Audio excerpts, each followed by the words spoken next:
So let's begin. Where should we begin? Let's start in the west. Okay, so, a very special fair in western Uttar Pradesh is the Nashandi fair in Meerut. The source gives its trick. Kandi Mir ko lath mar kela gaya. Kandi se Nashandi Mir se Meerut. But I think this trick doesn't fully do justice to the true identity of this fair, does it? Absolutely not. This trick might be good for testing. But the most special feature of the Nashandi fair is its Ganga Jamuni culture. Okay. Yes. This Shahid is the only major fair in India where on one side is the temple of Navchandi Devi and right in front is the Dargah of Hazrat Bail Mian. Wow! For centuries, Hindus and Muslims have come together here, set up shops, and celebrate. So, it's not just a fair, it's a huge symbol of social harmony. Meaning, it's more than a religious event, it's a cultural confluence. Absolutely. Let's move a little further from Meerut to Mathura. One of its festivals is famous all over the world. Lathmar Holi. Yes, Barsana. Yes, Barsana is a creek in the source. When a stick is struck, the head splits. So, is it as dramatic as it sounds? Question mark. Well, it's dramatic, but it's important to understand its meaning. The story revolves around the love between Lord Krishna and Radha. It's believed that Krishna would come to Barsana with his friends to tease Radha and her friends. In response, the gopis of Barsana would playfully attack them with sticks.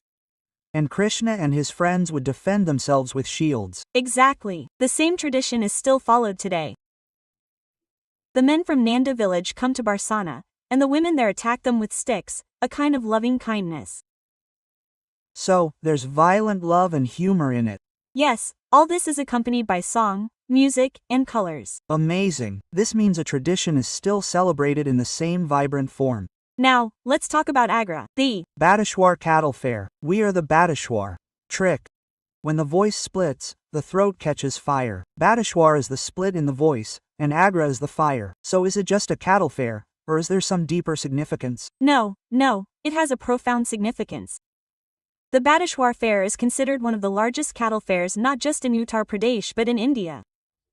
Okay, it's held on the banks of the Yamuna River, and its tradition is centuries old. Okay, it's not just the buying and selling of animals. Okay, it's a huge rural market where farmers and traders come from far and wide. During the month of Kartik, there's a series of 101 temples dedicated to Lord Shiva, where thousands of devotees also come to bathe. So, it's a confluence of faith, trade, and culture. Yes, it's a confluence of all three. Exactly. Another fair is held in Agra, the Kailash fair. Yes, the trick is a bit dark. Yes, I also read that. Wherever there's a fire, only corpses are found. Agra is the fire, Kailash is the corpse. Yes, what's so special about it? This fair, also held on the banks of the Yamuna, is also dedicated to Lord Shiva. Okay, it is believed that two sages performed penance here and appeased Lord Shiva, who granted them the boon of appearing in the form of a linga. A huge event is held here, especially on the third Monday of the month of Sawan. Okay. Now, let's move a little from western Uttar Pradesh to central Barabanki. The Diva Sharif fair is held here. Yes, Diva Sharif is a trick. Sharifs want to meet people again and again. Sharif means Diva Sharif, and again means Barabanki. In whose honor is this fair held? This fair is held at the shrine of Sufi saint, Waris Ali Shah. And just like the Nashandi fair, it is an unparalleled example of Hindu-Muslim unity. Another example? Yes. Waris Ali Shah's followers were people of all religions. And his message was that the one who is God is the same as Ram. Very nice. The most unique thing about this fair is that Holi is celebrated here with as much enthusiasm as Eid. Holi is played with gulal and colors at the shrine. It's wonderful to hear that these traditions are still alive. Now, let's talk about a fair for which there's no trick in our sources. But the story is very powerful. The Naimisharanya fair in Sitapur. Yes, and here, I think there's no need for a trick. Why? Because its story itself is its identity. Naimisharanya is said to be the place of penance of 88,000 sages. 88,000 sages. According to legend, it was here that Maharishi Dadicha donated his bones to the gods to kill the demon Vritrasura. Well, from which that thunderbolt was made. From which the weapon called Vajra was created. So, this is a land of renunciation and sacrifice. The Chakra Tirtha here is also very famous. So, this isn't just a fair, but one of the most sacred pilgrimage sites in Hinduism. Of course, the story here is the biggest trick. Let's quickly take a look at some other fairs. The Gola Gokarnath fair in Lakhimpur Kheri has a very simple trick. We put a gola in the kheer. Yes, it's also called Choti Kashi. Okay. The Shiva temple here is very famous, and during the month of Shravan, millions of Kavids come here to offer water. Another is the Garmukteshwar fair in Hapur. The trick is that after crossing the pit, one reaches Hapane. From Gada, one reaches Garmukteshwar, and from Hapane, one reaches Hapur. It's held on the banks of the Ganges River, and you could call it Haridwar's younger brother, or even mini Haridwar. A huge bathing festival takes place here on Kartik Purnima. Meaning, those who can't go to Haridwar come here to earn merit. Okay, now let's move east. The Parikrama fair is held in Ayodhya. Yes. The trick is that warriors circumambulate the field before fighting. And the Khichdi fair in Gorakhpur has a very delicious trick. Let's eat cow ghee with khichdi. And this fair is held on Makar Sankranti at the world-famous Gorakhnath temple and lasts for more than a month. A month? Yes. And its significance isn't limited to Uttar Pradesh.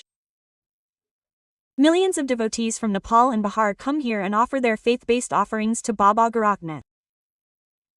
It must be boosting the faith and economy of the entire region. Absolutely. Now, there's the Dadri fair in Balia. The source gives a rather aggressive description of it. Yes, I saw it too. Don't be a bully, or I'll sacrifice you. Dadri means bully, and Balia means sacrifice. This trick may be effective for memorization, but it's a bit confusing. How is that? Actually, this fair is held in honor of Dardar Muni, a disciple of Maharishi Bhrigu. So, it's not about bullying, but rather an ancient sage tradition. Okay. And yes, it's also known as India's second largest cattle fair. After Bateshwar, it has also been designated as an intangible cultural heritage of humanity by UNESCO. Why is the Kumbh Mela in Prayagraj considered so special?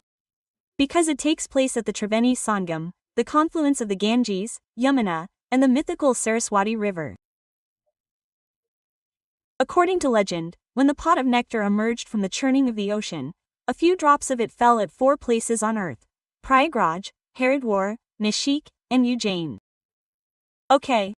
And the Kumbh Mela is held every 12 years at these 4 places, and its timing is determined based on astrological calculations. So, it's not just a bath, but a festival of salvation and purification. Absolutely. And our source has a great trick for remembering these 4 places. Hanuman. Yes, it's very useful. Hanuman. H stands for Haridwar, A stands for Allahabad, meaning Prayagraj, N stands for Nashik, and U stands for Ujjain. This acronym, or rather, abbreviation, is very useful for exams, because questions can arise about any place, not just Prayagraj. That's right, it covers 4 possible questions with a single trick. Absolutely. This is very useful, and before we go, one last fact. Which district in Uttar Pradesh hosts the most fairs? The obvious answer is Mathura. Mathura. Yes. Being the city of Lord Krishna, there are festivals and fairs, big and small, throughout the year. In total, approximately 86 fairs are held here. 86. Yes, approximately. So, that was our glimpse into the world of fairs in Uttar Pradesh.